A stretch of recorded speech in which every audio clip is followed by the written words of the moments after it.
Good afternoon, and welcome to LocalLit 2023. My name is Natasha Lowell, and I'm a librarian with the San Jose Public Library and the King Public Reference and Resources Department at the Martin Luther King Jr. Library in downtown San Jose. LocalLit is an annual author fair and showcase created in partnership with San Jose Public Library and San Jose State University King Library. And this is our 11th year.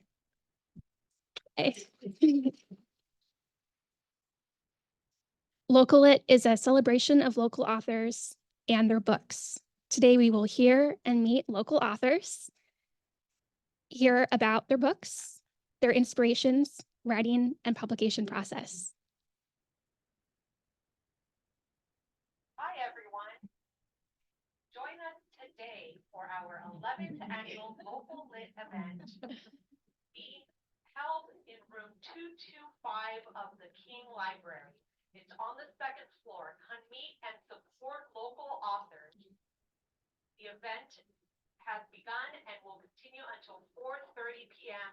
So hop on over and come meet and support local authors at our 11th annual LocalLit event.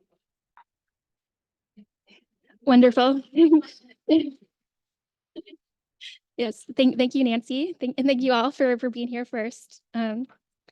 There will be opportunities for you to ask your questions, connect with authors and readers in the community, enjoy refreshments in the back, and maybe even purchase a book or two. In just a moment, we will have some opening remarks from Anamika Magabu, Interim Associate Dean, Student and Faculty Engagement at SJSU Library, and Jill Bourne, the San Jose Public Library Director. This will be followed by book talks, where each author participating today will have a couple of minutes to share about themselves and their book. And then we'll have 3 discussion panels, which will be moderated by library staff. And then you will also have an opportunity to ask your own questions. Audience members are invited to ask questions during the panel. We have some handheld mics that we can pass to audience members that are in the room. And for those attending on Zoom, you can type your questions into the chat box and our moderator will ask the questions on your behalf. Before we begin LocalLit, we would like to recognize that while we gather here at King Library on the San Jose State University campus, we are gathered on the ethno-historic tribal territory of the Chamayan Ohlone, who were the direct ancestors of the lineages enrolled in the Muwekma Ohlone tribe, and who were missionized into Mission Santa Clara, San Jose, and Dolores. The lands on which San Jose State University is established was and continues to be of significance to the Muwekma Ohlone tribe. We also recognize that the ancestors of the Muwekma Ohlone constructed and maintained the 3 Bay Area missions. The campus extends to surrounding areas that held a Chupek Datak, a traditional roundhouse, which were once located at the historic Lope Igneos land grant Rancho Posolmi y Positas de las Animas, Little Wells of Souls, and also Marcelo, Pio, and Cristobal's land grant Rancho Ulastac, which were places of celebration and religious ceremonies, as well as nearby ancestral heritage shell mounds that served as the tribe's traditional cemetery sites and territorial monuments. San Jose State University also desires to honor the military service of the Muwekma men and women who have honorably served overseas during World War I, World War II, Korea, Vietnam, Desert Storm, Iraq, and who are still serving in the United States Armed Forces today. Now it is my pleasure to introduce Anamika Megwalu, Interim Associate Dean for Student and Faculty Engagement at SJSU Library.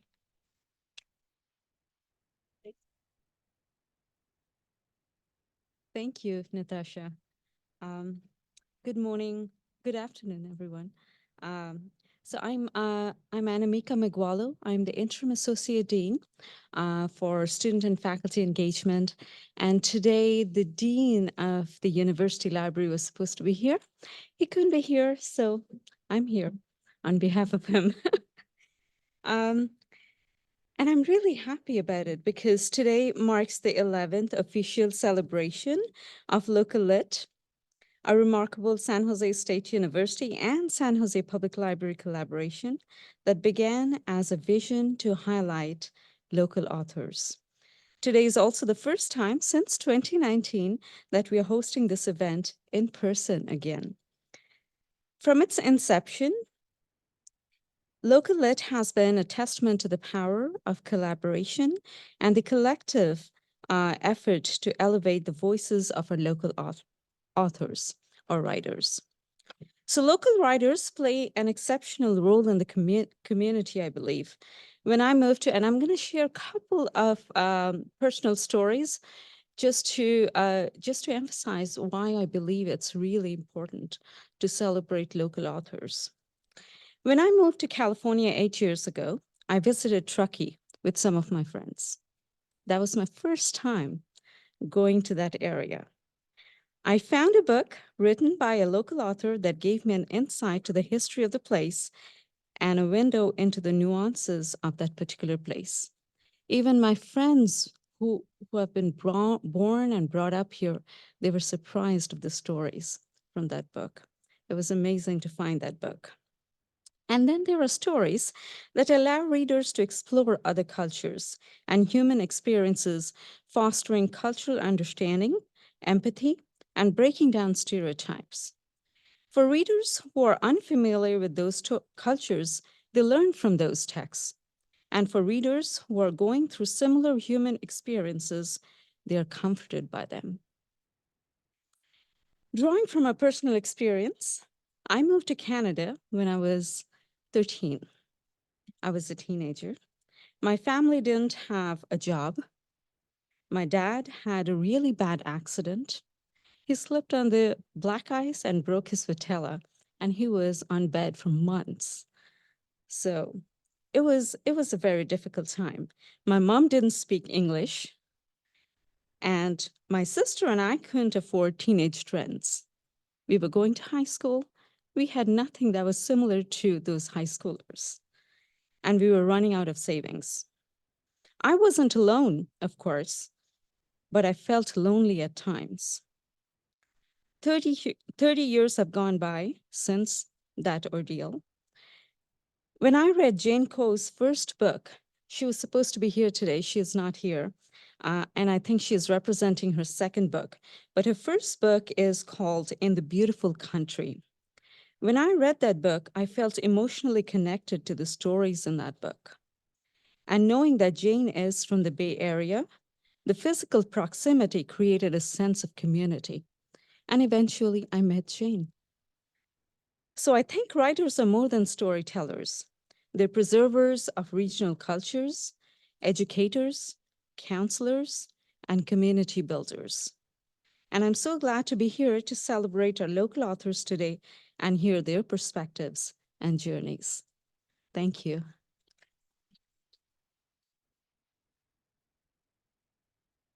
Jill is going to come and give her remarks. Thanks, Anamika. Hi, everyone. Hi, everyone. Yeah. Good job. My staff knows I was a children's librarian, so I'm all about the big hello. So I'm so happy to welcome you all here to share my welcome. And it was wonderful to hear Anamika's words about her experience. You know, today is a special day. Not only are we surrounded by so much local talent, but it's also our first local lit event to be back in person since the pandemic. So yay. It's also a really special time here at the King Library. Some of you may know that it is our 20th anniversary of this partnership and this building, which is pretty incredible as well. And we are always eager between the public library and the university library to collaborate on special events such as LocalLit and other programs that celebrate local voices and our history. So as you heard, for 11 years, we've worked together to, as one team, to uplift and celebrate our local Bay Area authors by providing them with an outlet to discuss their books. And today we are joined by 15, I think, amazing authors who will share their stories and experiences in publishing their work. I'm happy to share that every LocalLit author contributes copies of their books so that we can add them to our collections and make them available for checkout to anyone with a San Jose library card. So if you do not have a library card, make sure to get one today. And I want to also thank all the authors for your contributions to our wonderful library. And so for those of you joining us today who enjoy writing or may be interested in publishing your own book one day, please know that the San Jose Public Library is here for you, and we offer valuable resources for free to help you get started, such as reservable study rooms at all 25 of our locations. We have local history research available through our California room, which is located on the 5th floor of this building.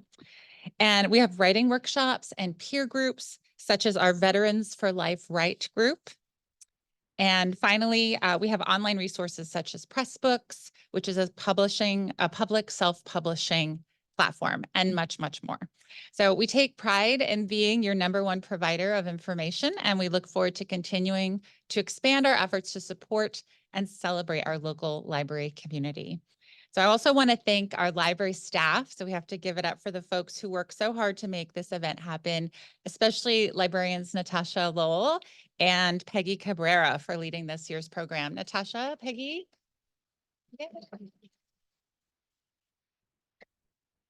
And finally, if you are looking for the perfect holiday gift, all of my nieces and nephews know that the best gift is a book. So please don't forget that books will be available for purchase today. And thank you again, and please enjoy today's event. Thank you so much. So now I'm turning it back over to Natasha and Peggy. Okay, great. Thanks, everyone. Thank you, Jill. All right, so now we get to hear from our authors. And come on in, there's plenty of seats. I'll give you a moment. Welcome.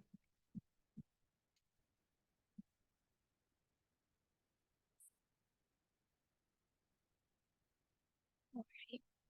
So now we get to hear from our authors. Each author is going to come up and tell you all a little bit about their book in a book pitch or a book talk. They'll have about a couple of minutes, and can we move on to the next slide?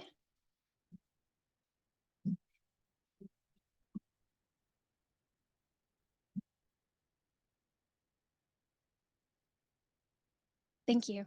So the first author will be Alejandra Talal Miles.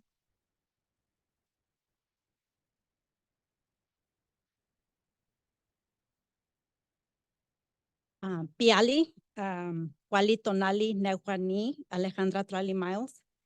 Translation is greetings to you all, good energy today.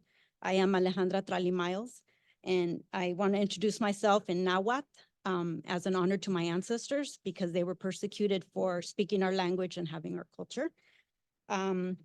My book is Finding Familia and Ancestors. I've actually have 3 books. This is my first book, which I released in a bilingual format to reflect my family. This book is based on the research that I did, the genealogy research for my family.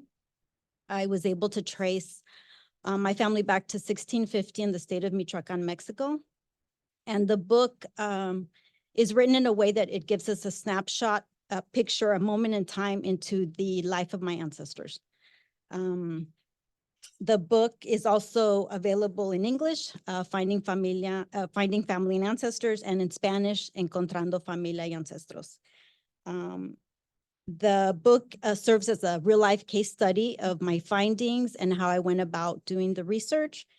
And one of the sections in my book is really dedicated to the reader because I want to encourage other people to look for their family history, find their records. And one of the things that fueled me to write this book was the underrepresentation of Mexican families in literature.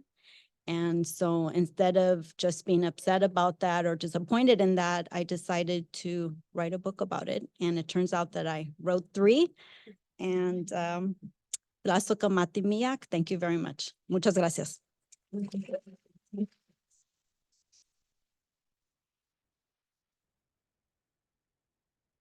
Thank you, Alejandra. Now we have Anne Marie Todd.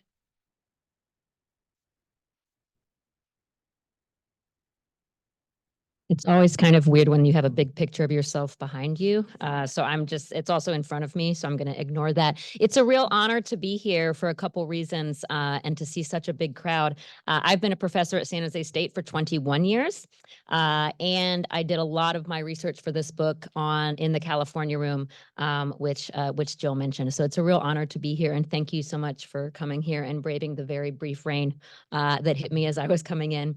So today we gather in Silicon Valley. What many of you may not know, some of you may, is that this used to be known as the Valley of Heart's Delight. For 100 years, the Santa Clara Valley was the premier fruit-producing region in the United States. It was the largest orchard the world has ever seen. In 1922, at its peak, 86% of the land in this valley was agriculture. 86%. Tens of millions of fruit trees produce 250 million pounds of fruit a year. Fruit defined the economy and also the community and the identity of the Santa Clara Valley. Summertime was simply called the season because from May to September, everyone in this valley supported the fruit industry in some way. School didn't start until late September after the prunes were picked. The sights, sounds, and smell of the fruit were visceral reminders of the importance of the crops to the economic vitality of the valley and its residents. As Silicon Valley developed, the orchards were replaced by houses, office parks, and freeways. The loss of the orchards changed the aesthetic and the material conditions that were the basis of a sense of place, which I discuss in the book. The impact of urbanization of open space is very difficult to quantify, but the orchards provided very real benefits from fresh air, quiet surroundings, and to a stunningly beautiful natural environment. But this is more than an aesthetic change. The Valley of Heart's Delight cultivated a sense of place, a connection between the land and the community. This was an environmental community intimately tied to the season, intricately linked to the land, and grounded in an understanding of the world based on our connection to the earth. Today, in Silicon Valley, we are surrounded by anodyne shopping malls, agnostic subdivisions, freeways, office parks, parking lots. We could be anywhere. Silicon Valley is a non-place. And indeed, you may have heard the phrase that Silicon Valley isn't so much of a place as it is an idea. The circulation and consumptions of the ideas produced by the computers and the networks produced in Silicon Valley mediate our relationship with place in such a way that encourages a lack of attachment. Silicon Valley is the place where placelessness is made possible. Emphasizing connectivity instead of rootedness, life in the world created by Silicon Valley is characterized by an intense mobility. The development of Silicon Valley demonstrated a reckless insensitivity to the significance of our place, of our environment, and our community. This is dangerous. It means we turn our heads when historic buildings are torn down. We ignore the lessons of the past as we search for the next big thing. It risks our city and our valley not having an identity, and it means that we are complicit in the neglect of our communities and development and destruction of our environment. That's to pique your interest. I promise that the book ends on a positive note with things that we can do to preserve our sense of place in Silicon Valley. Thank you so much for your time.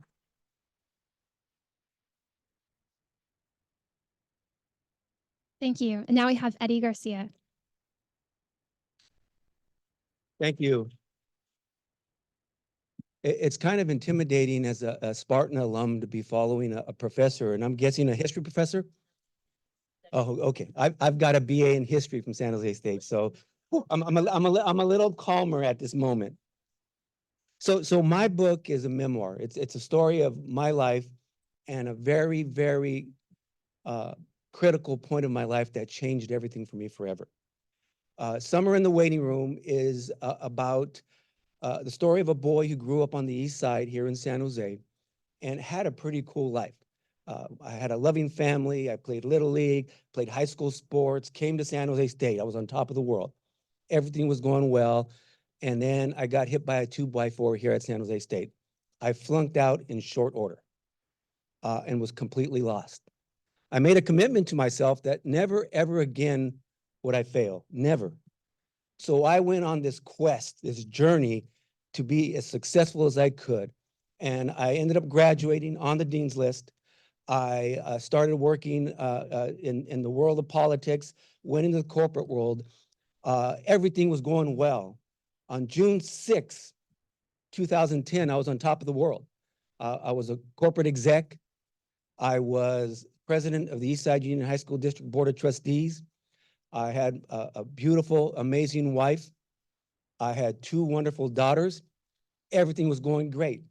The next morning, I went to the gym to work out like I always do, and something wasn't right. So I went to the doctor, and I'm going to read an excerpt about what happened next. It's a brief one. By the time the doctor finished her diagnosis, the nurse was in the hallway standing behind the wheelchair that was to take me to the emergency room on the other side of the large complex. Walking briskly, she pushed the wheelchair out of the clinic hallway into the clinic lobby and out to the main hallway that led to the hospital about a half city block away. My wife, Sandra, offered to push the wheelchair so the nurse could use her phone. Suddenly, the nurse's brisk walk turned into a trot, and then ultimately a jog to the emergency room. Tall floor-to-ceiling windows formed a breezeway that connected the clinic to the hospital. I could see out to the cafeteria and the parking lot beyond. Life outside was moving at its usual pace, and I was heading toward a crisis. My mind swirled random thoughts that ranged from doom to confusion to relief. Could I be having a heart attack? Why didn't the doctor say that? Was she just taking precautions by sending me to the emergency room? Why was Sandra pushing the wheelchair at a jog? Why was the nurse excitedly talking on the phone, and to whom? I couldn't hear what she was saying because the noise in my head was filling my head with questions. We got to the elevator in the hospital and we raced down 1 floor. When the elevator doors opened, we raced straight into the emergency room where I arrived at 7:41 p.m. 3 doctors wearing white smocks waited for us. Within seconds, I got my answer. One of the doctors said in a calm and matter-of-fact voice, "Mr. Garcia, you're having a heart attack." I was 46 years old. What happened next got worse. That was the best part of that day. I ended up 10 days later going into cardiac arrest. My heart stopped. I had to be shocked back to life. 7 days later, my lungs stopped working. Doctors medically induced me into a coma to work on me, and I was on full life support for 6 weeks. When I emerged from the coma, my muscles had fallen asleep. I couldn't move anything. I had to relearn to walk, talk, swallow all over again. And when I was done with that, I had a very bad case of congestive heart failure. The title of the book, Summer in the Waiting Room, is talking about the summer of 2010. It was 106 days I was there. The waiting room has to do with my family. And they're the ones that brought faith, hope, and love while I was clinging to life every day in the waiting room. This story is a fast-moving story. I've written it in a narrative form, like a fiction novel. It's an inspirational story, and it tells you what happens. No matter how dark times can get, with faith, hope, and love, people can come together to make things better. Here's the postscript. I lived with heart failure for 10 years, and I had a heart transplant in 2020. And I published the book in June 2022. And we have books for sale. They tell me it's a great read. I haven't read it all from cover to cover. And my daughter, who is here with me today, she's an artist. She did the artwork for the book cover. And so she's also selling prints of the original artwork. So thank you very much for the opportunity, and good luck to the rest of the authors today.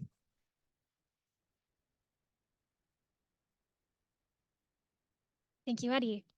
Now we have Eugene Schlesinger. Hi, glad to see so many of you here today. I'm Gene Schlesinger. I teach at Santa Clara University. My book, Salvation in Henri de Lubac, subtitled Divine Grace, Human Nature, and the Mystery of the Cross, is a study in the theology of one of the most significant Catholic theologians of the 20th century, Henri de Lubac. He's a French Jesuit. He helped pave the way for and give shape to Vatican II. And he's an interesting enough figure in his own right, apart from that. Like, there was a period of his life of about 6 years, during which time he wrote 4 books, all while on the run from the Gestapo during the Vichy years in France. So he was a boss. And his preoccupation throughout his work was trying to articulate a way that the Catholic Church could change while also remaining true to itself. And whether that's a feat that's been accomplished is a distinct question, and one that I don't answer in the book. But in the book, what I do is I survey his really wide-ranging major works. Like, he had his finger in so many different pies, and I traced through all of them this theme of humanity being taken up into and incorporated into the life of God. And just note how this connective tissue runs throughout his corpus. And this is a reality that he referred to as mysticism, and which just I demonstrate animated his project. This is a theme that, as I said, is like all throughout his works, but it receives fairly scant attention in English language studies of de Lubac's thought. Though, as I was writing this book, I discovered there's a significant vein of French scholarship that is talking about this. Just we haven't caught on over here. So, one of the principal contributions of my book is that it brings this French language conversation into our English-speaking dialogue, and hopefully will enrich Anglophone studies as well. So that's the book. Thanks.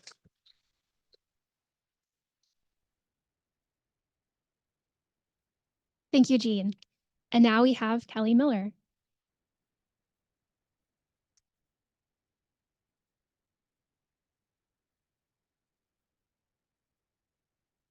Good afternoon, everyone. I was born and raised in San Jose and retired from the Postal Service before I even thought that I might want to become a writer. But I needed something to do. And somehow I started reading variations of Jane Austen's Pride and Prejudice, and I found them fascinating. So I decided that I would try to write one myself. And to my surprise, my book that I submitted to a indie publisher got accepted, and that was in 2019. So now I just published my 8th book, and most of them are variations of Pride and Prejudice, but one is a variation of Persuasion. And while they are all Regency romances, a couple of them are also murder mysteries, and one of them is a light fantasy. The book that the library now has, The Trouble with Friends, is my 8th book, my new release. And on the cover is Elizabeth Bennet and her dog, Robbie. And Robbie the Cocker Spaniel is based on my own writing companion, Zoe, who is a blonde Cocker Spaniel and the light of my life. So I thought it was fitting to give her a companion like I have. And it's a Regency romance. Like all my books, they are standalone. And in this story, there is a rival for Mr. Darcy. It's actually his best friend named Mr. Lockhart. And he accompanies Darcy to stay at Netherfield Park, the rented estate of their friend, Mr. Bingley. And so that is the complication that in this book. So thank you very much.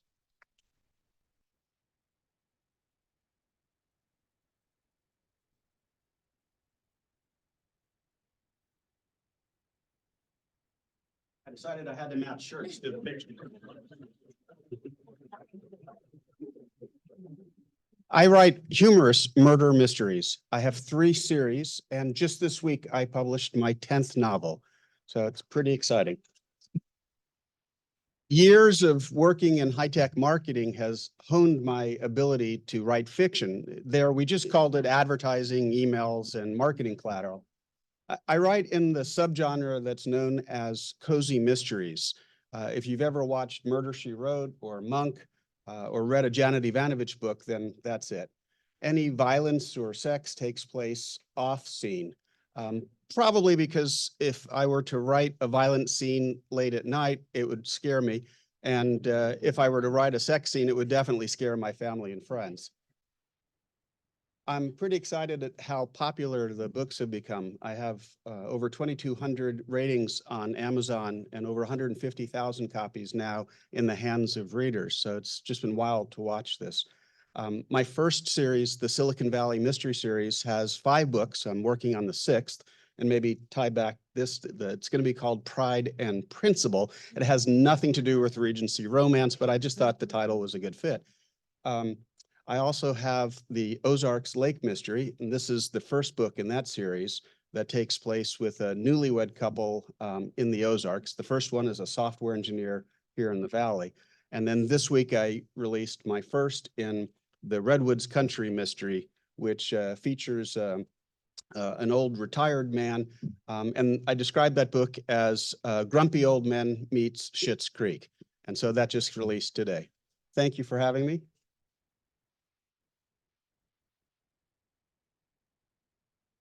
Thank you, Mark. Now we have Nui Olin.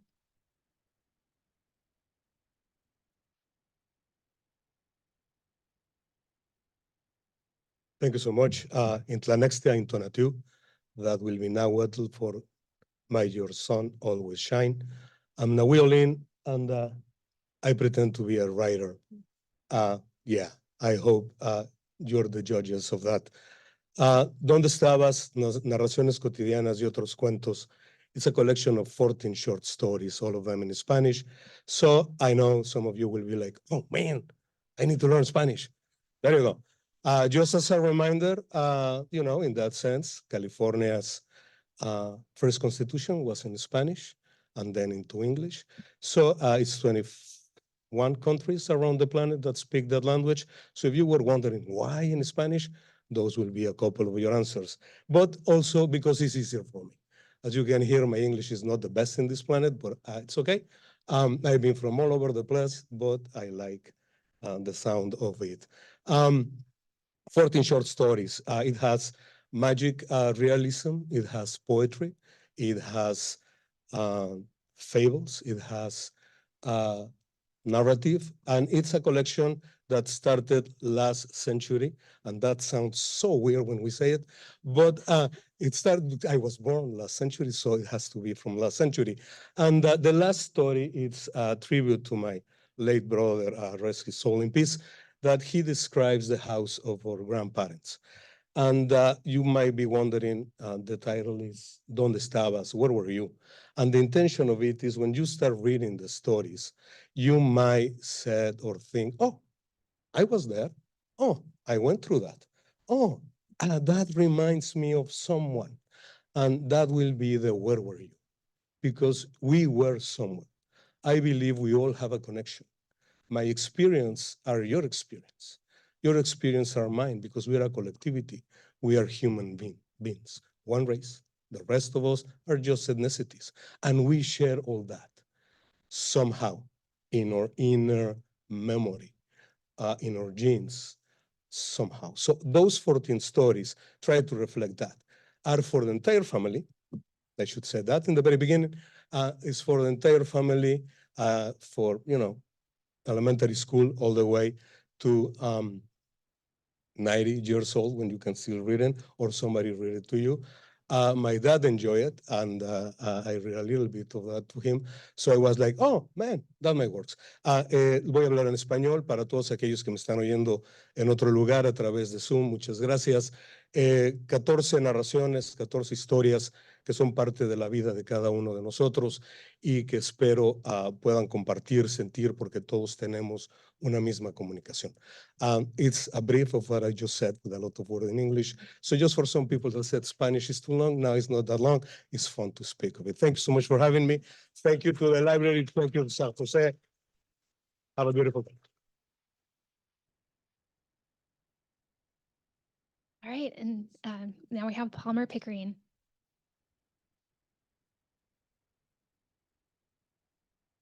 Hi, everyone.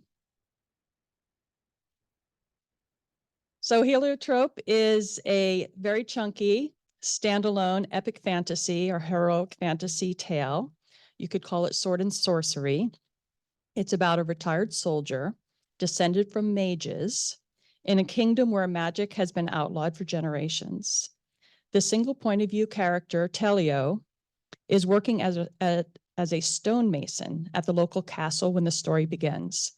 His family had been slaughtered in a massacre several years before, and in this story, he adopts 2 orphans in a strong found family theme, along with several animal companions. He leads them on a journey to discover the lost magic of the mages and to protect those he loves. It's a slow burn, descriptive story with simple language and some blood and gore. People find it easy to read, and it's been described as a feel-good, almost comfort read with a unique take on familiar tropes. It has a 4.5-star rating on Goodreads and Amazon. It's available in trade paperback from Ingram and Amazon. Here are a few review quotes. A masterful story with incredible magic and lovable characters by Kayla from Kay's Hidden Shelf. Heliotrope was a slow burn, epic fantasy adventure that felt like I was playing an old familiar fantasy game, and I absolutely adored it. That's from Chris, the fictional escapist. I have no trepidation in holding this novel in my top 3 favorite standalone books of the genre. That's Blaze from Under the Radar SFF Books. And finally, Heliotrope was the epic fantasy I didn't know I needed. It's a beautifully written, slow burn story full of heart by Quinn from Goodreads.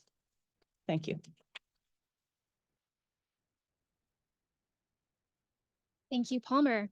And now we welcome Ricardo Cortez.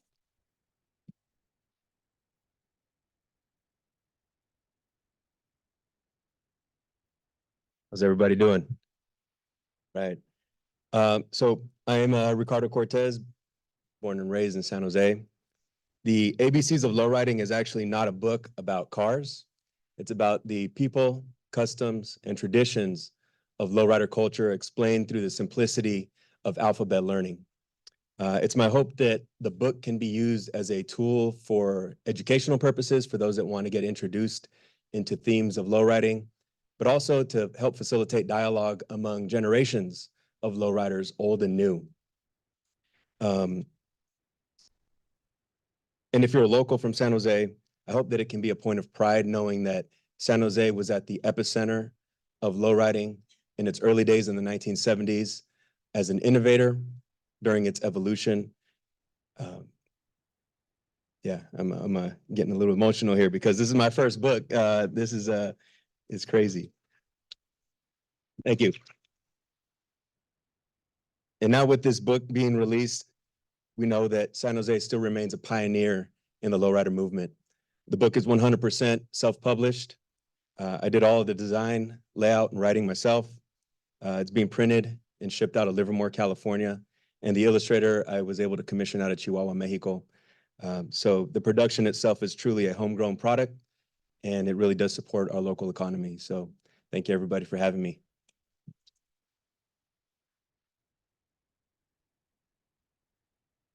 Thank you, Ricardo. Now we have Rosanna Alvarez.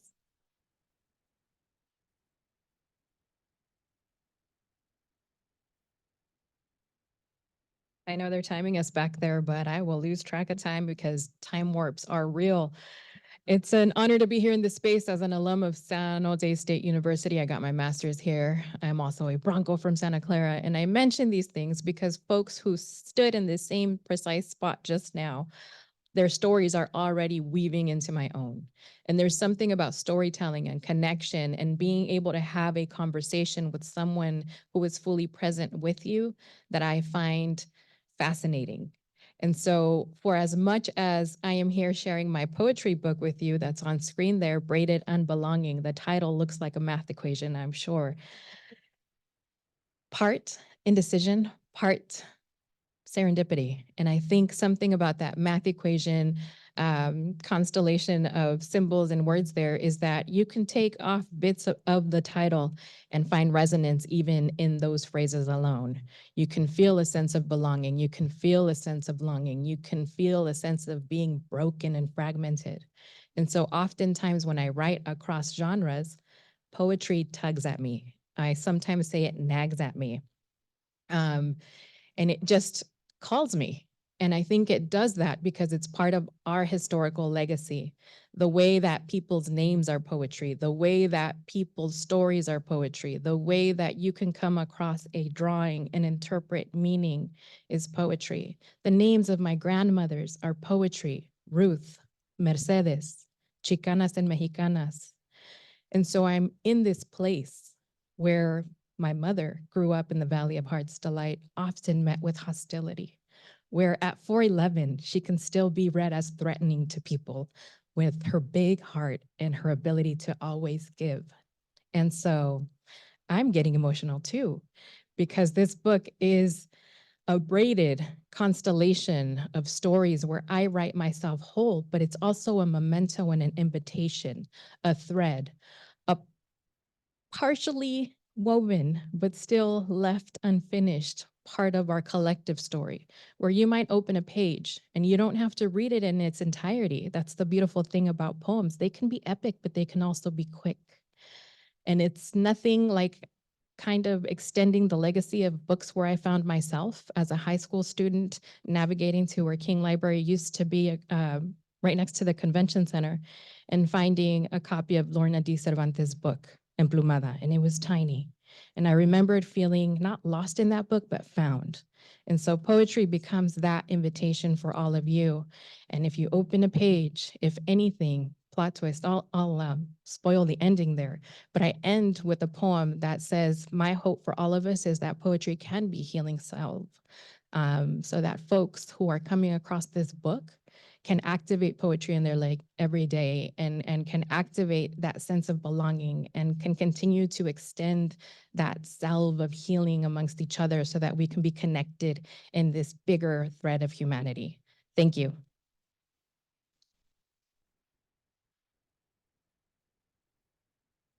Thank you. And now we have Sonali Padodia.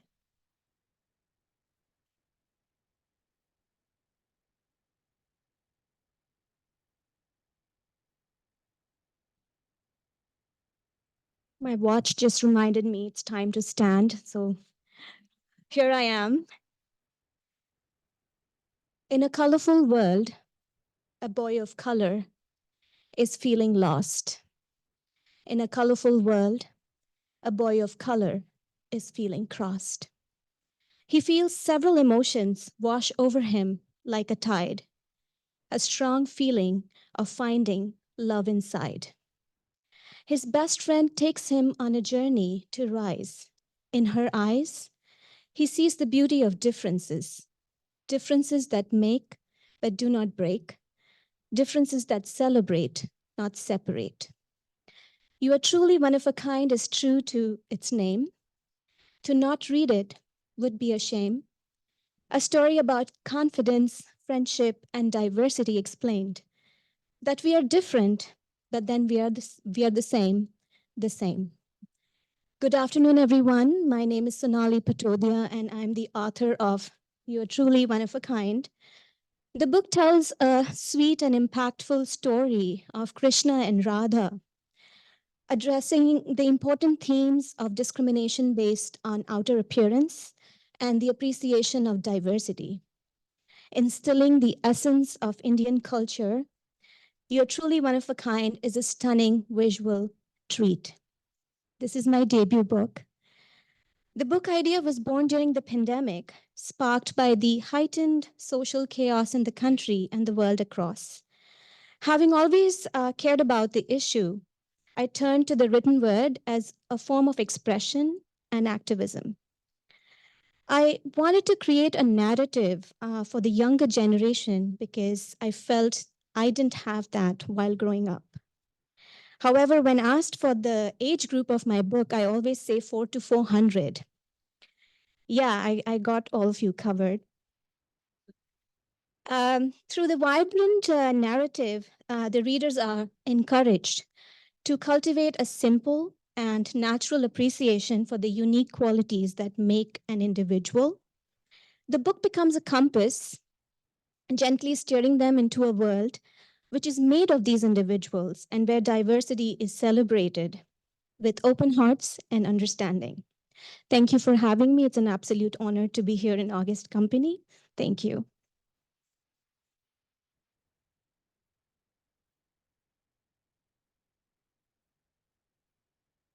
Thank you, Sonali. Thank you, all of the authors. Your books and your stories are incredible. Thank you for sharing them with us.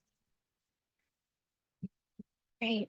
So now we're going to move into our panel discussions. I'll invite, or we're going to have 3 panel discussions. The first one we'll have now, then we will take a short break so you can get up, walk around, enjoy some refreshments. Then we'll come back for our last 2 panels. So now I'd like to invite Essie Barroso Ramirez, who is a librarian for San Jose State University, who will be moderating the panel in real life. Hi, everyone.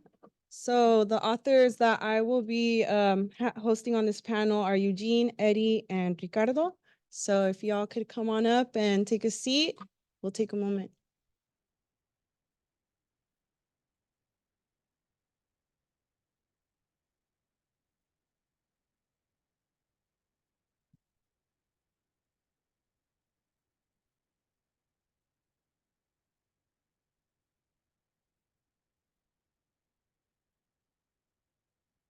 So thank you all for joining us, first of all. And the list, I have 5 questions, and the list of questions that I developed were obviously before I heard all the pitches. So sorry if some of them require repetitive information, but we'll start off with what has inspired your work for this particular book, or overall, whichever you'd like to address. Is it on? It's, yeah, it's on.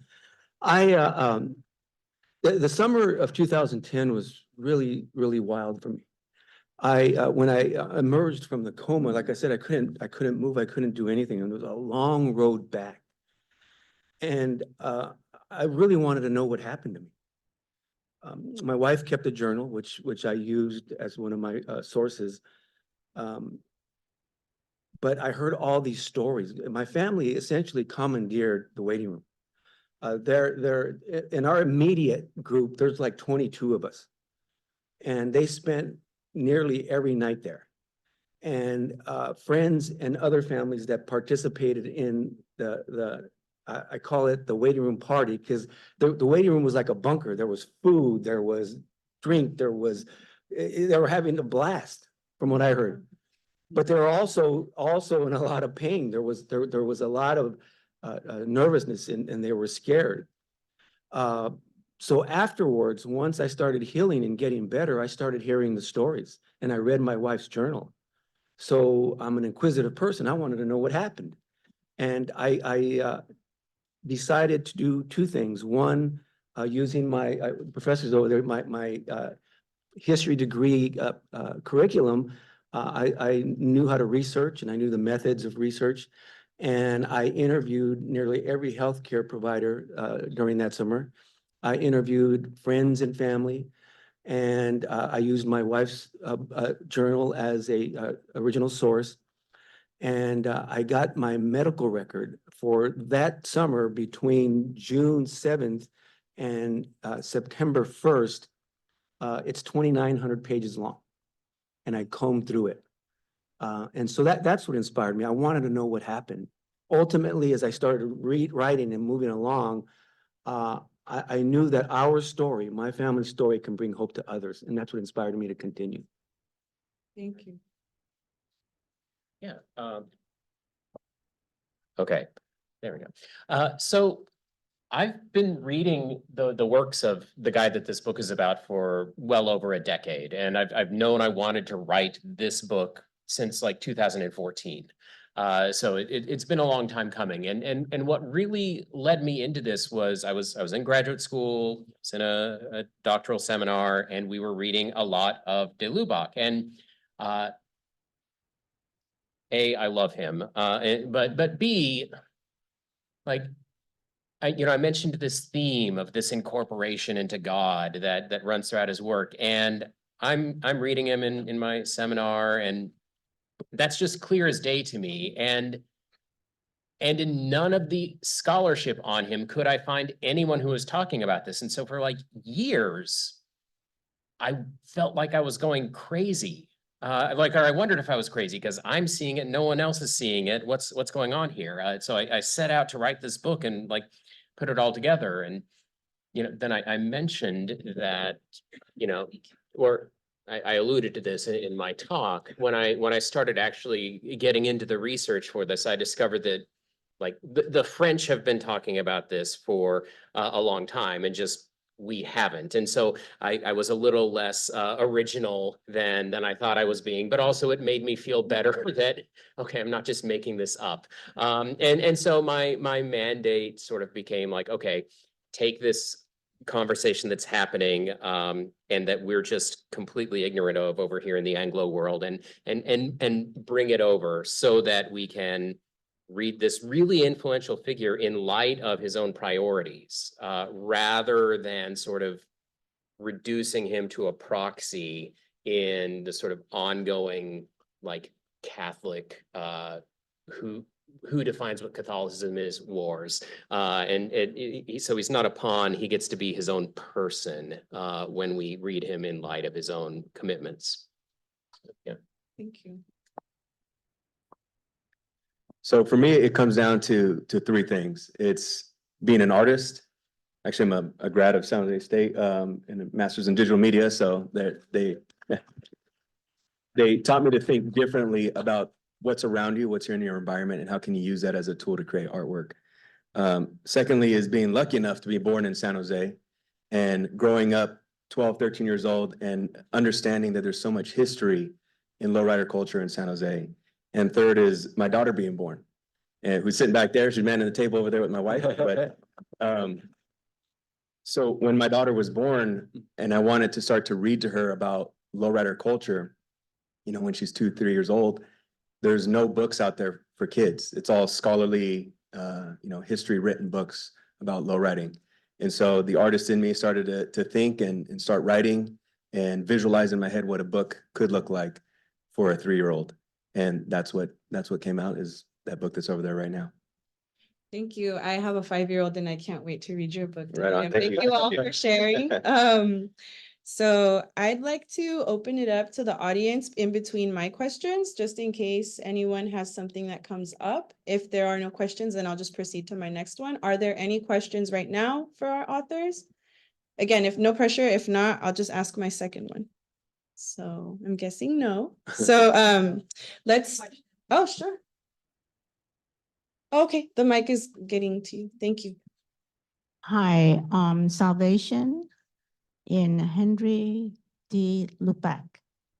I was wondering if you ever had the opportunity to go to France and maybe have conversation over there, because you're all correct. It is very heavy over in France, even to this day. Yeah, so I have been to France, but not during the time of working on the book. Actually, most of my research for this book was happening during the pandemic. And so there was certainly no travel that was going to happen, but I had the good fortune to be able to write to the Jesuit archives in Paris, where they have a lot of archival material on him, papers that he wrote when he was a student, things like that. And they were kind enough to send me like PDFs of material that I wouldn't have been able to get my hands on otherwise.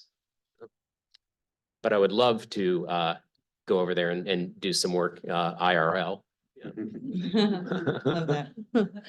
Any other questions? Okay. For lowrider, what was your process like writing the book? Yeah, thanks for that. It basically started out imagining take it back a step further, is getting a bunch of books as gifts for my daughter and seeing all of these books about, animals in the zoo and, how to have courage and stuff like that written in like an ABC format. And so I just started to imagine, what would a lowrider book look like? What would it read like? How would it sound? Who would do the illustrations? I'm not an illustrator, but who would actually do that? And so it took me about 3 years of research, of writing, of talking to a lot of people on social media, especially different artists, about their particular style and if they would be interested in doing a book. And it really all came together in 2022. So that's kind of the process in a nutshell for me. Thank you. I'll move on to my next question. We started this way, so let's start this way this time. What is one of your favorite ideas or themes from your book? And Natasha, please feel free to let us know about time. Thank you. I think for the book itself, it breaks the mold of what a lot of people think defining lowriding is. There's a lot of surface level understanding of lowriding that it's just about a custom car that bounces up and down. And when you go through the pages, it really breaks the mold on what the definition of lowriding is. It gets into the community, the culture, very important figures that are part of lowriding. I mean, Sonny Madrid came to San Jose State for a period of time and founded Lowrider Magazine, which is the premier magazine covering lowrider culture in 1977. His print shop was just right down the street. A lot of people don't know that. And so this book helps highlight a lot of those facts and aspects. And so that's kind of like the overall theme, is really breaking the mold of what lowriding is understood to be. Awesome, thank you. My favorite moment in the book comes towards the end. Throughout it, I'm very conscientious about not imposing my sort of like grid of mysticism and incorporation and all of that onto the works that I'm surveying. And so for that reason, it tends to be muted throughout as I sort of account for everything on its own terms. But then when I've done my initial survey, I have this coda in the book where I sort of like take all of those threads and I weave them together and talk about like the vision that emerges from it. And I mean, if I say so myself, I find it to be a compelling vision, and I just get excited every time I go back and read it. I'm like, oh, this is really cool. I'm so glad I got to do this. The subtitle of my book is Faith, Hope, Love. And that's a direct quote from St. Paul's letter to the Corinthians, his first letter. And he essentially says, when all else fails, there's still faith, hope, and love. So my book is organized into 3 parts. Part 1 is from literally the day I was born to the day before the heart attack. And that part of the book is called Faith.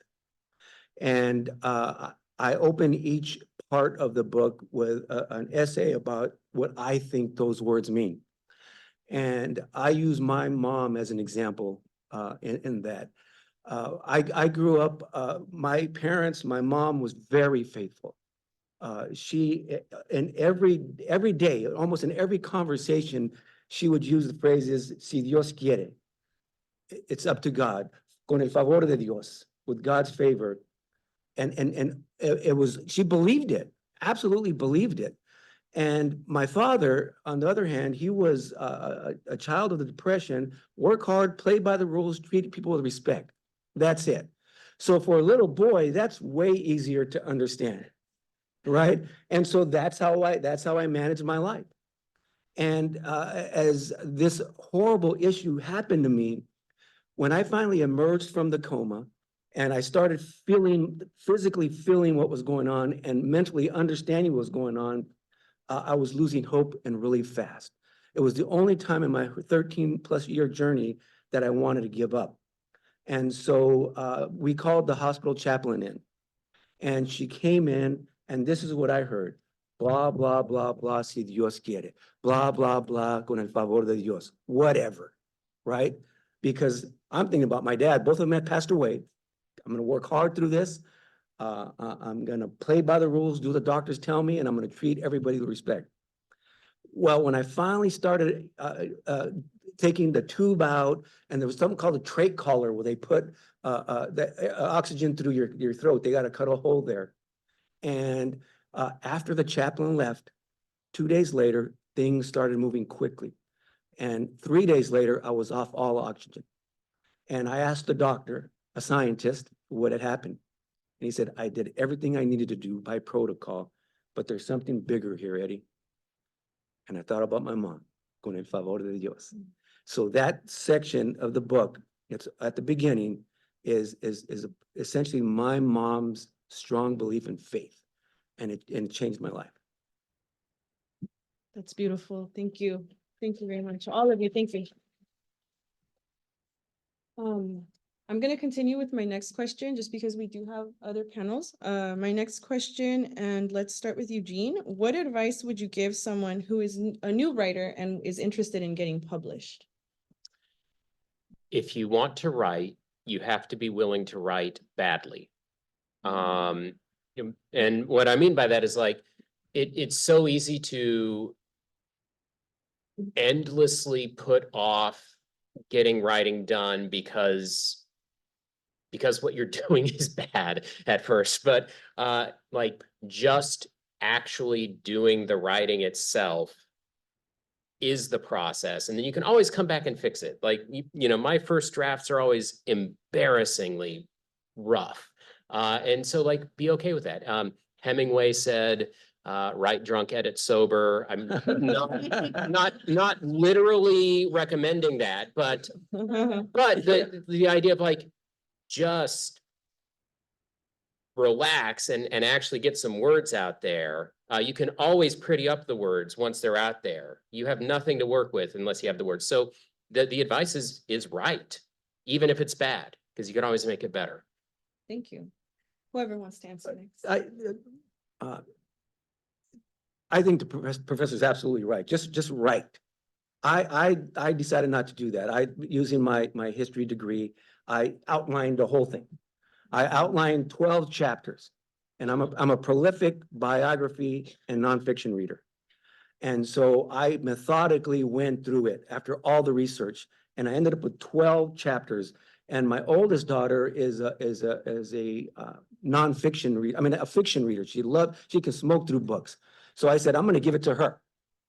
And she read it, she smoked through it, and she says, well, Daddy, let me tell you this. It sounds like one of those long, boring biographies you write.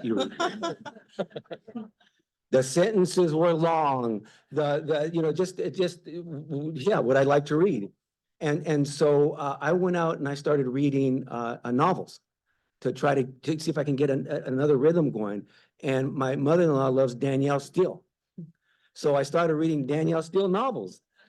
And so I like, wow, I can write, this is a story. It's just not a narrative of my situation. It's a story. It's a story of family, of love, of hope. It's a story. So it ended up with 33 chapters. Some are as short as 5 pages long because it's snappy and short. And so I think the first cut when you write, just write. And then pass it along and let everybody tell you how awful it is. And then you get right back to it. Thank you. For me, I think it comes down to having a really good support system. I'm not someone who really puts my ideas out there. The ideas stick in my head and I work on them and I don't tell a lot of people what I'm doing. But there are some key people like my family, my parents, my wife. And there were so many times where I was like, what am I doing? Like, am I wasting my time here? Am I wasting my money? Is the book gonna be a hit? You don't know all of these things, but you need people there that can continue to push you forward and say, no, do it. Get to that finish line. And not just family, actually, part of the book, this first run was funded by the city of San Jose. I applied for a grant and pitched the book as part of the grant. And that's another support system, right? Is the Creative Economy Fund that helped me fund this book. I didn't know it existed until I was just Googling around looking for some funds and it popped up and I was lucky enough to be chosen. So having that support network that you can talk to before things really get off the ground is important. Excellent. Thank you. Are there any questions from the audience at this point? If not, I just have 2 more. How are we doing on time? Okay, so I'll just do my last two questions. Do you have any upcoming works or events that you'd like to share with us? Whoever would like to answer first. No. That's fine, that's okay. Yeah. People ask me, are you gonna write a book, another book? And at this moment, no. I just had an event at the Stanford Bookstore and I'm working on stuff, but nothing on the schedule. My next book is called Ruptured Bodies, A Theology of the Church Divided. It will be out in May.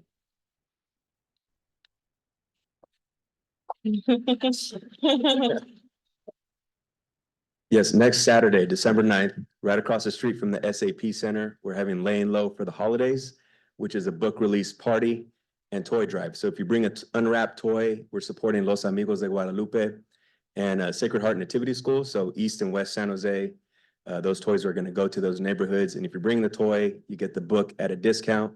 So we have free art making. There's going to be a lowrider display, food trucks. It's in partnership with Creekside Socials. So it's going to be a really, really good event, something different for the area and for San Jose. Awesome, thank you. Next Saturday, 12 to 4 p.m., right across the street from the SAP Center.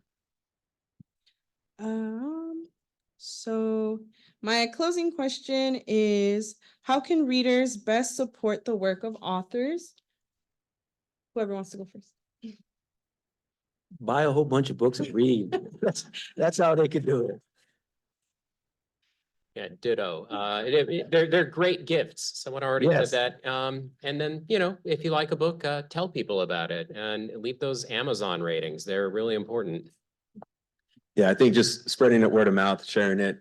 Mine was pretty much all promoted on social media and it sold out yesterday. So it was cool. Awesome, Cool. great, yeah. So thank you all for joining us. Let's give a round of applause to Eugene, Eddie, and Ricardo. Thank you so much. Natasha, I'll hand it over to you. Thank you. Thank you. So now we're going to take a short break. We'll take 5 minutes, enjoy some refreshments, stretch your legs. We'll come back in 5 minutes for panel 2.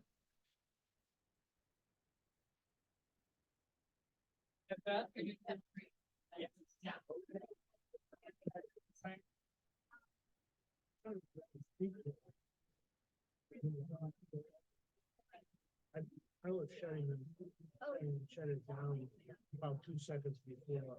I think, yeah.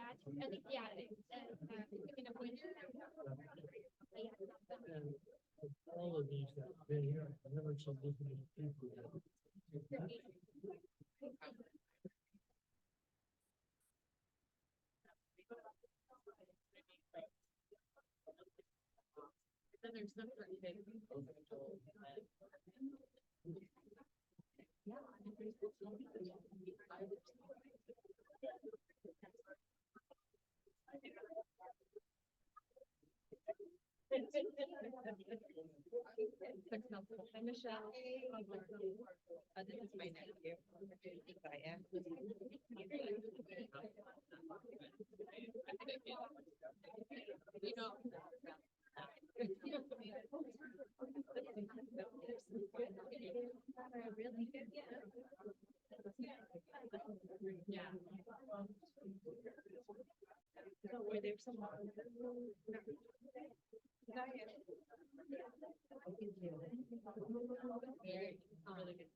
Title fixations can be linked to historical and cultural events. This bothered me, and I needed to break away from such narrow standards of beauty. Cut to the year 2020, when we were engulfed in this social chaos in this country and the world across. My family and I, we felt impacted. My 2 girls, one of them is here today. We felt restless. You know, we needed to we channel our angst into something creative and to come up with something that would impact others positively. And that's how the book was born. Thank you. So I actually never thought that I would write a book. I spent a year in 2021 most of the year, like hundreds and hundreds of hours just doing research on my family.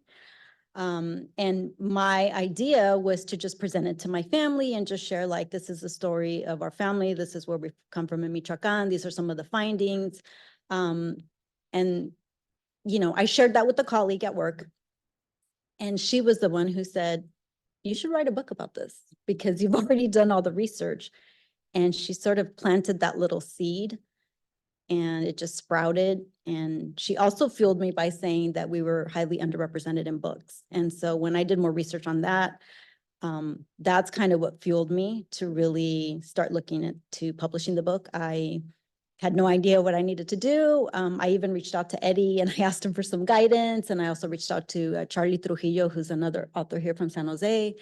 And I just figured out step by step what needed to be done. And I just went about it. Thank you. Novi, where were you? But I can use this one. Where was I when they teach that? I think I was signing a book somewhere. But thank you. I was signing a book, which is important. I strongly believe that as a species, I always call us species humans with just one. We have always used our ability to communicate in any way to tell stories. And one day I'm sitting down and I want to communicate a story. But what story? And I remember a play from a Russian writer, Gogol, that is a monologue. And I was like, oh, my first writing is going to be a theatrical piece, a monologue for theater. So far away from that. Like eons for that.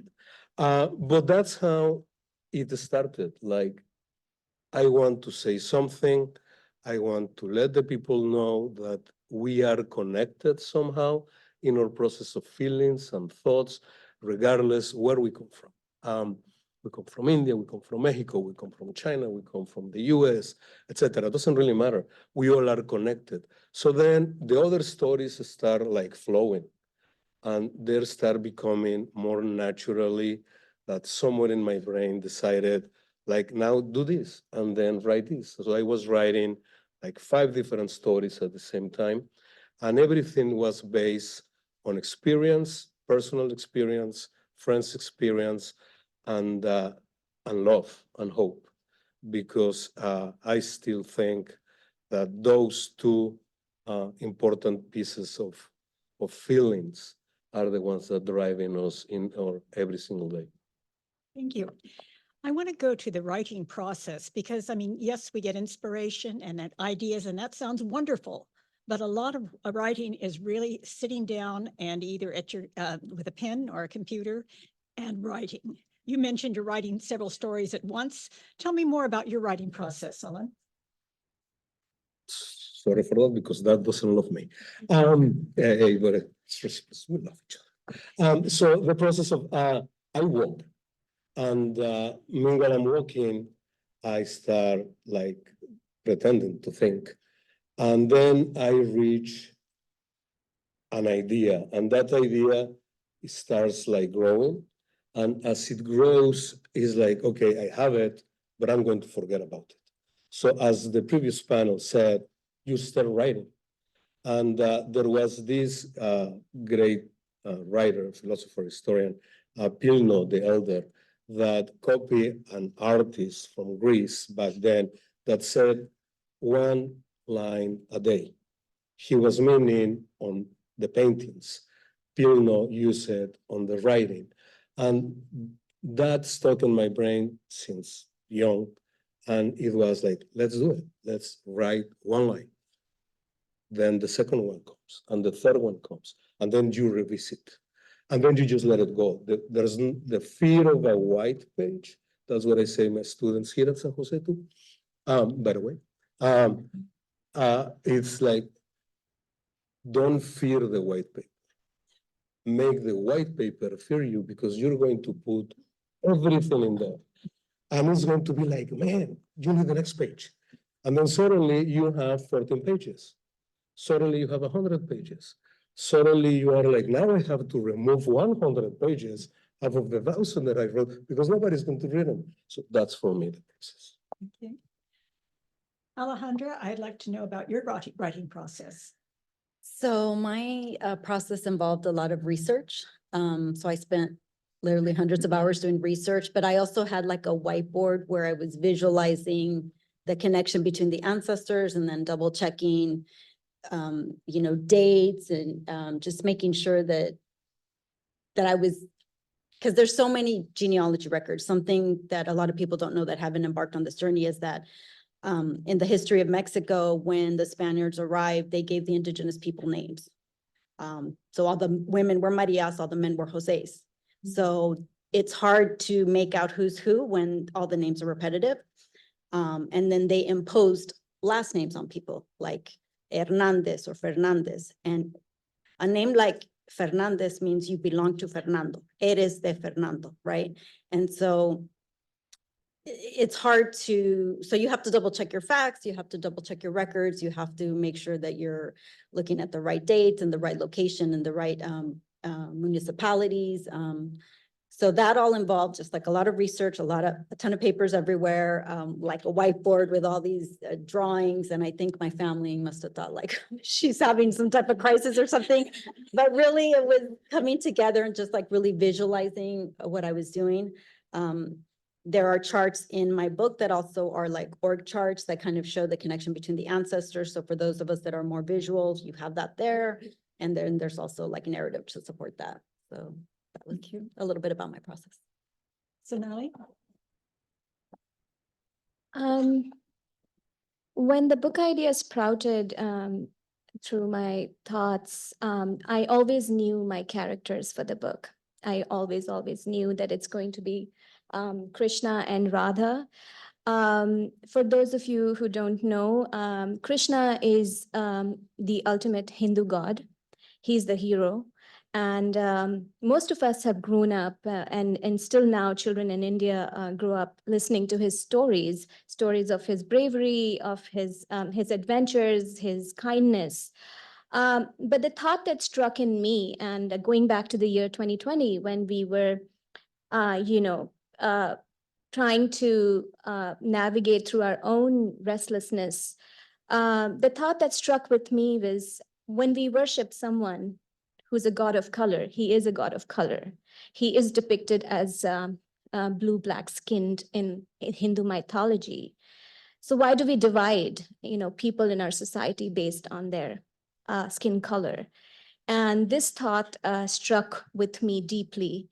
And that was the starting point. So I knew my characters, Krishna and Radha. And for me, I did a lot of research because I wanted to write for the younger generation. I read a lot of articles how it is important to start that narrative at home about differences and diversity at an early age. Because studies show that children as young as 2 or 3 can start tell differences at home or make judgments on people. And so it was important for me to come up with a narrative that was super simple. And I actually watched a lot of PBS and Daniel the Tiger with a fresh set of eyes. And and came up with scenarios that were relatable. Because I truly believe that profound lessons or storytelling on deep topics doesn't have to be very complex. They can be written in simple and relatable language. Thank you. Okay, well, I teach writing, and so I'm going to respect that I probably have about 90 seconds here and not a 2-hour class to talk about this. So first is write about something that you love. Okay. Jean, I have never seen anyone so excited about this, this historical figure, okay? But you can hear the passion when he thinks and talks about this, right? And so write about something you love. I tell my students, we look at persuasion and media artifacts. If you want to write about a meme, a video, something, write about that. We can figure it out. So write about something you love. The second part is make time and understand what you do in that time. Sorry, I'm talking fast. I get very excited when I talk to people about writing. Make time and respect that time. Put it in your calendar. okay? When is that time matters. For me, I'm best, you may notice, I'm best early in the morning, okay? At about 4 o'clock, my brain is like, oh, okay, is it dinner time yet? Right? Like, I know that the early part of the morning works for me, okay?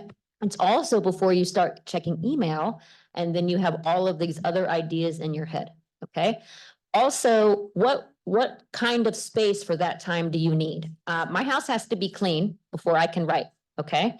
My desk has to be clean. I have to have my tea, my chapstick, my water. Like, I've got all these weird things. You all do too, okay? I can see by those smiles, all right? So that is the second part, is make time, respect that time, and have your family respect that time. My partner has a restaurant in San Jose. He's a delightful cook. He knocks on the door with a great sandwich, and I'm so mad because he's interrupted the brilliant thought that is going to make $1 million book, okay? So, that kind of thing. But then last to the process, and again, I'll go back to Jean. So I think this is the third thing, is it is a messy process. And Hemingway did say, write drunk and edit sober. He also said all first drafts are, there are children here, SHIT, okay? And that is true. Don't fear the white page. Get something on the page. Just start typing. Think about it as notes, okay? And then the second part of that is, and you had your vision board, your whiteboard, you knew the stories. Things may come to you, you may have had it all along, but your writing is going to change. You're going to cut that sentence that you thought was the best sentence. It turns out, nope, just put it in another document. That's going to go somewhere else. You don't have to throw it away. You don't have to kill it. Just save it, okay? But so think about the process, respect your process, and know it's going to be messy and it's going to take a lot longer than you want. I should be optimistic, but it'll be worth it in the end. Thank you. Okay, I want to have some time for questions from the audience, and I understand that there is a question that has come through our streaming, our Zoom process. Let's see. Okay, if the microphone could be passed to, if there is a microphone, good.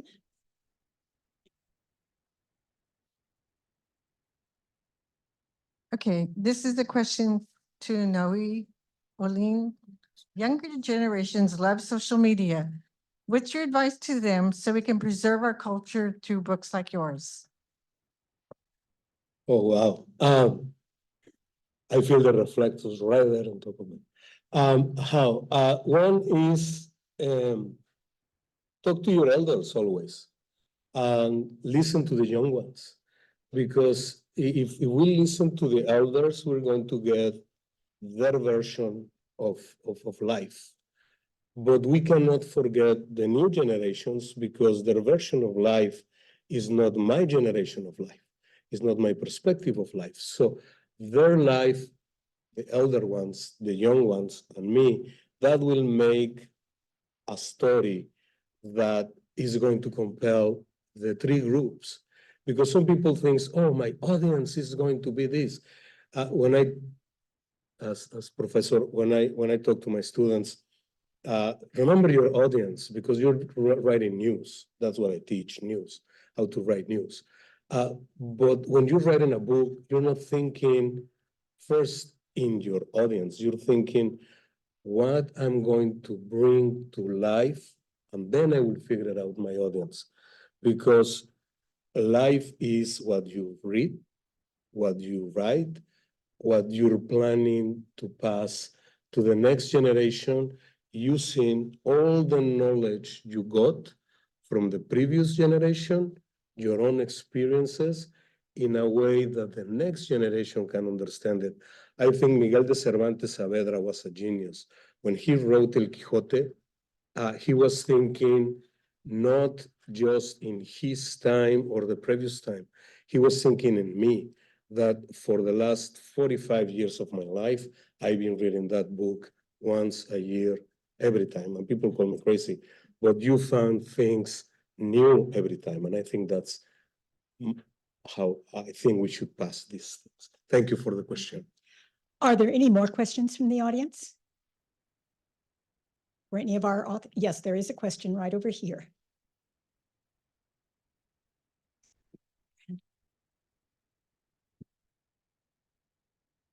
Yeah, once the book is published, how do you get it out? Like, what's the process? I think that's for some of us, that's the hardest part. Like, one is like you're not sure, like you're very, I mean, like for the first time, right? For the first time author, you're like not sure how it's going to be, like whether it's acceptable or what's going to happen. So how do you like come out of it, and what are your like avenues to show the world your creation?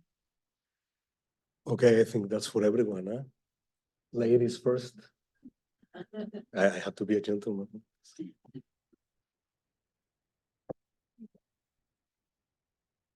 Thank you for the question.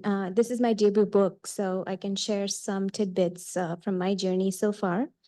I published in September of this year, and I did use an indie publisher, which means they're hybrid publishers who take on the job of putting the book together. And definitely from the point that the book was ready to be published and introduced to the world, a few steps which I may not have, hit all the check boxes now that I think about it, but I'm learning every day. But maybe create a network of better readers. You can invite, friends and families and their friends and families and people known to you to be able to read your book in advance and leave you reviews when the book is published. And of course, I love a local bookstore, but my hybrid publisher, they were able to push my book to Amazon and Barnes and Noble online and a few other retail platforms online. And those are great starting points because it's easy to go plug in a review. And, that's really a showcase for an author where you can go and start reading, or getting feedback about the book. I have taken a very organic approach because, I wanted to learn the ropes the hard way. And I'm truly fortunate to be part of some of the events, but look up local events in, in your neighborhood, in the city you live, and connect with people. One thing I always want to highlight is the online presence is so integral to modern day publishing. So don't be intimidated by creating an online space for yourself. It is overwhelming, but however, try to come up with meaningful content and be true to yourself. Yeah. Thank you. Our time is up. I want you to all join me in thanking the panel for a very interesting discussion. I know you may have other questions. Please feel free afterwards to ask the authors. Thank you. Thank you. Great. Thank you so much, panel two. Thank you, Lucille. And now I'd like to invite the authors in our next panel up and our moderator, Bill Bowman.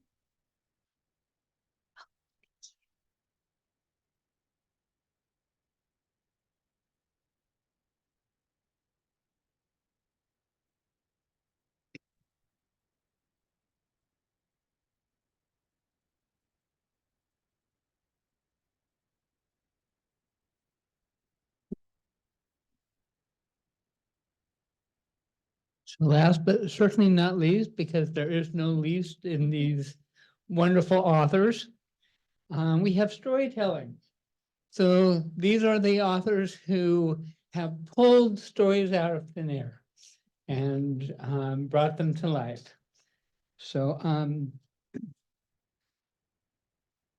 so my first question for our panelists is, what led you to write this book? Was there a particular moment or event that comes to mind where suddenly, oh, I really need to get this out? Rebecca, start. Sure. So for Heliotrope, I was actually writing my science fantasy series and I was trying to get a publisher, and I was going to conferences, conventions, and talking with agents and whatnot. And I was talking with one famous, agent working for one of the big publishing houses, and she was not at all interested in my series, but she just said, why don't you just write something completely different? And at first I was a little kind of miffed at her, like, what, you don't love my book? Like, you know. And then later I said to myself, well, that's a challenge. I'm going to rise to that challenge and I'm just going to create something completely different. And I kind of modeled some of the themes of heliotrope after one of my favorite authors, Robin Hobb, and her Elderling, her Fitzind Farseer trilogies, and kind of reverse engineered or deconstructed her work to figure out what she did that made me love it so much. And then I tried to emulate that.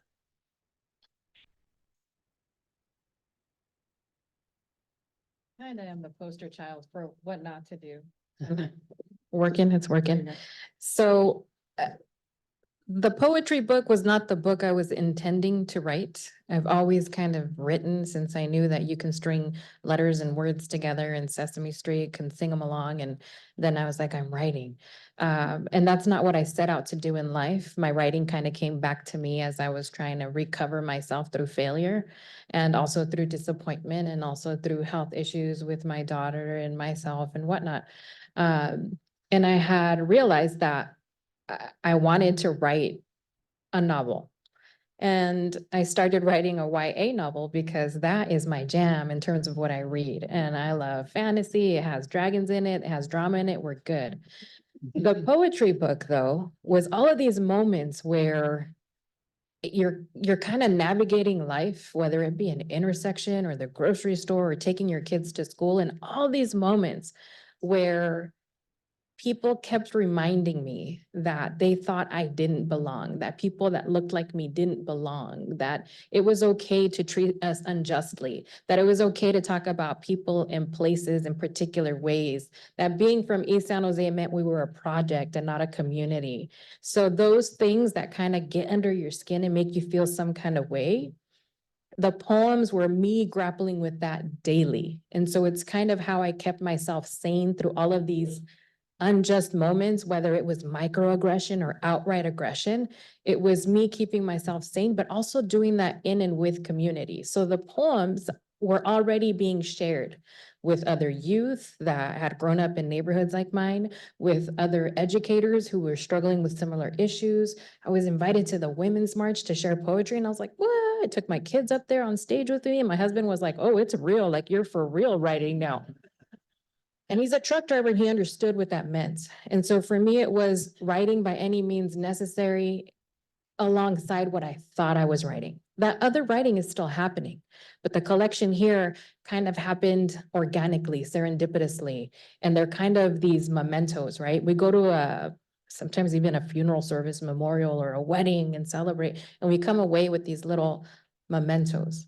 The poems are mementos of all of these moments in time where individually, but also collectively with community, it came together as stacks of paper that I had hoarded and then realized, I guess I can write a book.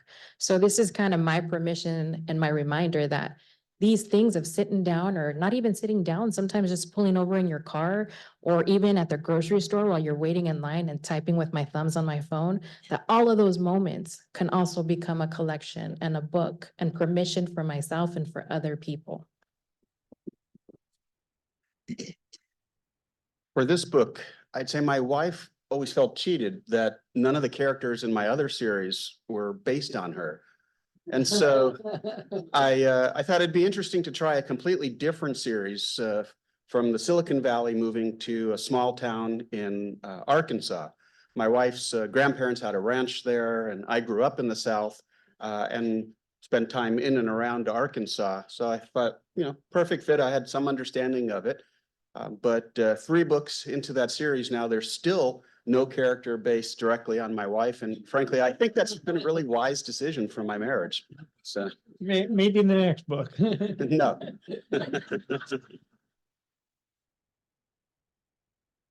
So I had read some variations of Pride and Prejudice, and while I really enjoyed them, I would invariably find something that bothered me about the stories, like maybe maybe the dialogue was not realistic to me, or maybe there would be something that somebody would do that didn't seem logical just to push a plot point through.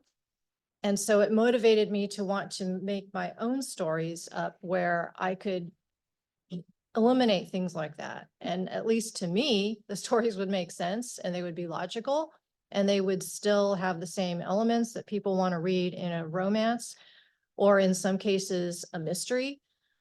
Or my very first book, which was a fantasy that was kind of based on the movies I loved as a child, like The Bishop's Wife and Heaven Can Wait and Death Takes a Holiday. And so I put elements of that in mind when I was writing the story. Okay, thank you. So what do you hope that the readers will take away from your story? What do you want them to bring with them after they've closed the last page? Anyone can start. I just want to entertain people. I want to take them from wherever they are to Regency, England, which is why I strive to restrict myself to the languages and the customs that are correct for that time. And I want them to feel the emotions and go through the entire story and then end with a smile. I'm also in that same camp, if you haven't been able to tell. I feel that there's already enough scary and intense in people's lives that for me, reading is an escape. And I hope that my books can at least be kind of that simple pleasure, allow people just to laugh and have a nice time. If you're looking for deep introspection or really challenging, thrillers, probably not my stuff, but there's plenty of other choices around here. I think my answer will depend on context, but today it kind of feels like I want to make this contagious, and I think that a lot of us say someday, or my life has to look this way for me to even just take a time out and take a deep breath. Or for us to even breathe, because a lot of us, myself included, walk around with our shoulders all tense and we forget to breathe. And so for me, it's, I want you to sigh with me. I want you to breathe with me. I want you to be with yourself. And I want you to walk away and find some simple poems in there and be like, that's not complicated. I can do that. I'm like, I hope so. And if your poetry looks like crochet, then that is your poetry. Activate it. If your poetry looks like being a mitotera, right? Like loving the conversation and just yapping it up with somebody, then that's the thing that I would love for you to do, because the more of us that are doing that, the less intense my poems have to be from time to time. I'm funny. I would love to write just jokes poetry, and I have those, but life is hard. And on the daily, we're met with so many moments where it just feels like, your first instinct is, I would love to choose violence today, but I'm a peaceful Aquarius. So I choose poems a lot and the poems choose me. And if all this makes you do is say, you know what, I can do that too. Imagine, right? That world where all of us remember that we are poetry and treat each other as such. That's my hope. I don't think that one works. I think you need to give the other. I agree. So I'm less on your side and more on the side of wanting to take a place, create a place where people can escape. So rather than wanting to deal with our issues, this is a place where, where you can get away from your daily life for a few minutes while you read a chapter and go to a completely imagined world in another time and place, and be another character who is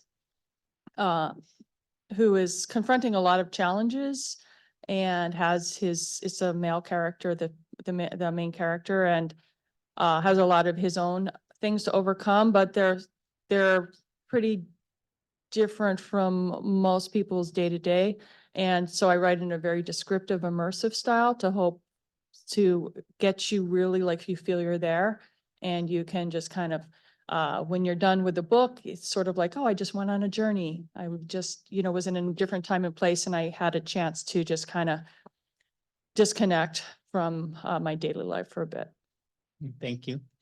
Before I go on to my next question, are there any questions from the audience? I don't see any hands, so I will go on. What was the most difficult part of writing this book? Was there ever a time you felt discouraged or needing help to move forward with the plot or the characters in it? Again, anyone can start. Speak on. The most challenging aspect for me was the first mystery that I wrote, because it was a complicated, the plot was a little bit complicated, and up until the last aspects of the editing, I was finding like little plot holes. And so it was just very tense just to make sure that I got all those things tied up, and because I didn't want to leave anything like, oh no, this doesn't make sense. But I think I got it, but it was like a challenge that first time, especially. And an extra challenge to the challenge that I normally have, which is sticking to the Regency language and not slipping in modern words. I'd say for me, the hardest challenge is figuring out new, interesting, and plausible ways to kill people. It's a lot harder than you would think, especially if you are trying to have an amateur sleuth solve the case without any help from a police officer, and you want the reader not to figure out who done it until the final reveal. It does lead to some kind of interesting internet searches, I'd say. And so I'm actually pretty happy no law enforcement officers ever shown up at my door asking questions about my internet search history. So. Go incognito on those searches. I think for me, there's this fictional writing happening alongside the poetry that grapples with my everyday. And there's this place where those things converge. And so for me, it's like, how do I keep my brain straight when I feel like if I could just clone myself and write all the things at the same time, it would be great. I do. And I type with my thumbs a lot of times too. But there's something about being able to sit down and write something out fairly quickly through a poem, or sometimes poems that appear very short take a long time to capture so succinctly what I hope the reader can connect to. But alongside that, right, I'm writing time travel. I'm Google searching, not ways to kill people, because for some reason, I think I have a wild imagination in that department because I watch a lot of crime TV. But I think for me, it's remembering that I can honor my cycles and my pacing and my time. And for somebody who's used to being go, go, go, my writing has forced me to wait. And I think for this poetry collection, it's a span of years over time of these collective moments gathered together. And so even then, I thought this was going to be the stack of discarded poems so that I could publish what's happening next. So that after going to these workshops and knowing how you're supposed to do this work, quote, supposed to, because again, those guides are not prescriptive, they're suggested, and they're based on the publishing industry and what it's willing to accept about storytellers right now. A lot of us folks of color do not fit those molds and are not reflected in that research and expertise. And it's a problem. So for me, the difficulty in accepting that reality and knowing that there are things that are supposed best practices that are not best for me, and knowing that I know myself, 4+ decades of life, that sometimes what I do might seem like it doesn't make sense to other people, and it makes all the sense in the world when I get to a certain point. So case in point, this book, I thought they were my warm-up poems.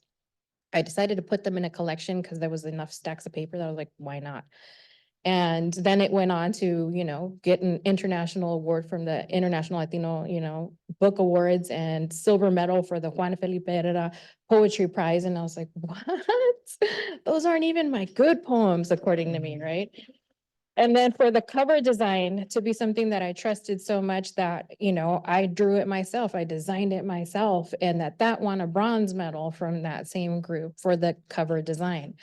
And I would not have imagined that for myself. So then the difficulty is what we're able to imagine based on the examples that have made visible for us. It feels like an ongoing excavation because they've been there, they exist, right? So just remembering sometimes you do have to trust yourself, but trusting ourselves is really hard. And so for me, that becomes the most difficult thing in this process.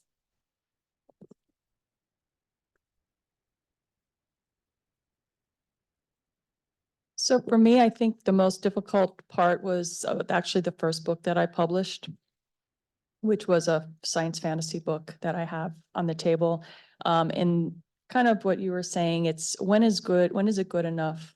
When am I done? And I had this challenge of, I learned basically, I had written a couple other novels before that I never did anything with, but this was where I really kind of learned my craft. That book, I actually rewrote it come from scratch. It's a long book. It's like 600 pages and I actually rewrote it from scratch. I don't mean taking it and editing it. I mean just blank page, wrote the same story again. I wrote it, the characters were different ages than the original, and it was just this learning the craft. They say, oh, to become a master of anything, you have to put in like 10,000 hours or 10,000 pages or whatever the number is, but a lot of time and practice. And I felt I put a lot of it into that one book. And I kept revising and revising and editing, and I was never ready to publish it. And it was years were going by. And my dad, who had dementia, once in a while he would pop into clarity. Like normally he was just like out there, but once in a while he would just be himself and he would say something very, real. And one of the last things he said to me was, don't wait for perfection. Just publish your book. And I did. And it was hard to just kind of put your baby out there,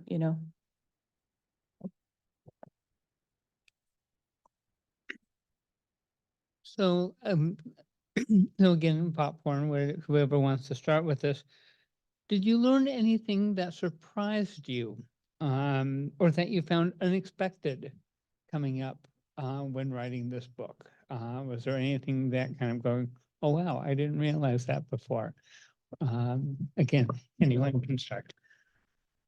I didn't realize that I would have apparently a knack for writing because my books have won multiple awards and they've done pretty well in sales. And so for me, as someone who went through life, went through school, never really won an award for anything, to finally win an award for something I started so late with in life, it's kind of amazing. But besides that, I really love doing it. So it's just amazing to find something so late in life and find that you really love it and you enjoy it and you're apparently good at it. And so it's just pretty fulfilling.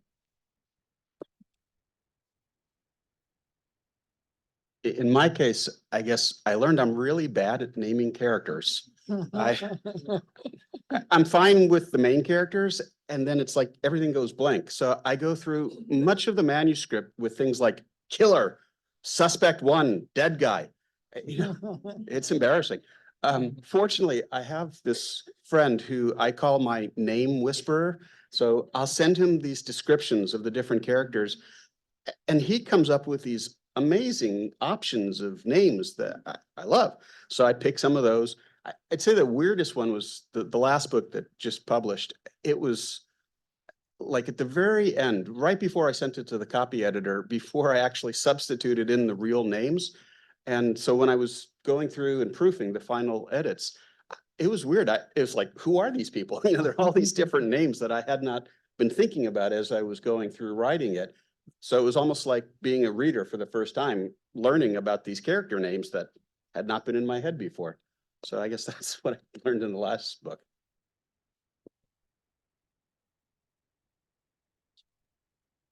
I think I learned a lot about what you're supposed to do after I put it out there. And in part, I think I knew I wanted to write. I knew I needed to have books out there. I knew that wasn't going to let me rest. And so I wasn't going in blind. Like I had talked to a literary agent. She was like, decide what shelf you want to be on. And I'm like, man, my people are genre boundary hopping folks. Case in point, don't ask for permission. Just get in the trunk and let's go. True stories, right? And we figure it out. And there's a tremendous tenacity and knowledge that comes with that life experience that I think that some of the best advice wasn't allowing me to access the permission I needed from me. And so I did look to other people that were in my life, like Dr. Francisco Jimenez has written fabulous, beautiful books. And he was a teacher I had in college. And he's called my book a poetic gem. And I'm like, I could cry every time I read that email, right? But I think for that, it's recognizing that sometimes the simple things are the most beautiful things you can offer the world. And whether that be fiction, you're writing about crime, you don't know how it's going to be read by someone else. And you don't know how it's going to resonate and activate that person, right? And so for me, I think part of this was, who's going to read this book? Who's going to buy this book? And I was like, well, I'm going to read this book now that it's a real book, and my parents are going to feel like their lives are redeemed in some ways. So I think it's letting go of certain expectations and being open to so many possibilities that we can't forecast and the experts can't forecast either, but we can definitely disrupt. And I think for me, part of the learning process has been letting myself be surprised. And so while I might have the sticky note system for certain types of writing, and I'll do workshops with all of these fancy places and things, I think it's just reminding myself, I do this for this reason. At every part of the journey, I do this for this reason. And knowing my why and being grounded in that has been hard, because people will tell you why you're supposed to be doing this and how you're supposed to change how you're doing this. And so holding on to my why and letting that be like my guidepost, my guiding light, has been hard, but also beautiful and satisfying.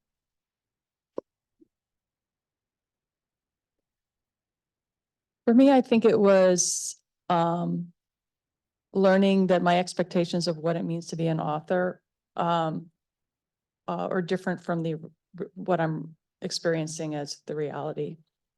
I think I always thought that, or I wanted to be published by a big publishing house, and having put out a book and being recognized for the book would be what would really make me happy. And that, fans would flood, with no effort, right? The reality, those two points, one is, yes, and I'm self-published. So one is, yes, it's really nice to have a book in print, and I can participate in panels like this, and I can, people can read the book, and it's satisfying. But what I really love is the act of writing. I just love to write. And so when people ask me like, oh, how are their sales going? I'm like, oh, gee, I don't know. Okay, I guess, I'm not rich. I still have my day job, but what gets me excited is the next book I'm working on, because I just love to write. And if no one bought my books, I would still write and I would still publish because I just love it. And the second thing is getting fans. What I've really learned through this indie publishing journey, I have quite a large community now of indie fantasy and science fiction authors. And you hear this thing like one fan at a time. It is so true. I'm learning that I love to make relationships with people who love the same thing I do. So I'm really excited if I found one person who likes the kind of book that I write, or they're another writer in the same genre, and we can just talk, and that is a success to me. And it's just one after another. And I've just found a whole bunch of friends now in the writing community and the reading community, and that's satisfying. Thank you all. I believe we're out of time. But I do want to encourage the audience to come up to the authors if you do have any questions and ask them directly. Thank you. Turn it over to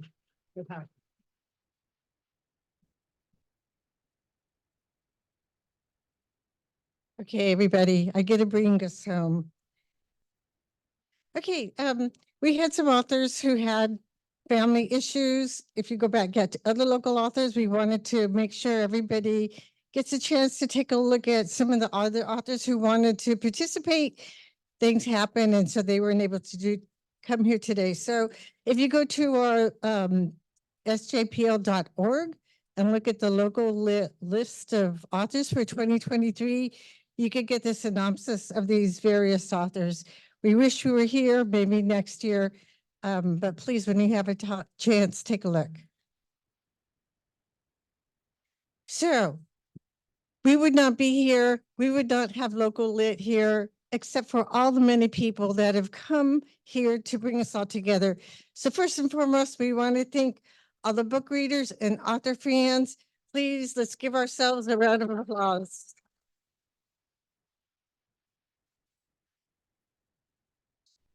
Again, we're a community of readers and we're a community of authors or writers. So let's give our authors a round of applause.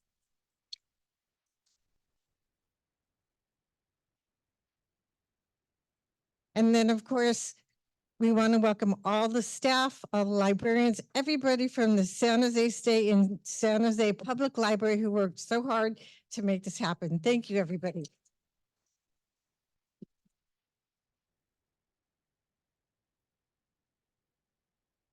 We want to remind you, while you're here and the authors are here, please visit each other, buy books, trade contact info, and please come back next year. Come back as a reader, come back as a writer, just come back. All right, thank you. And we want to ask you to support our local authors and please give us your feedback on your experience today. We value that information to help us improve what we do. Thank you.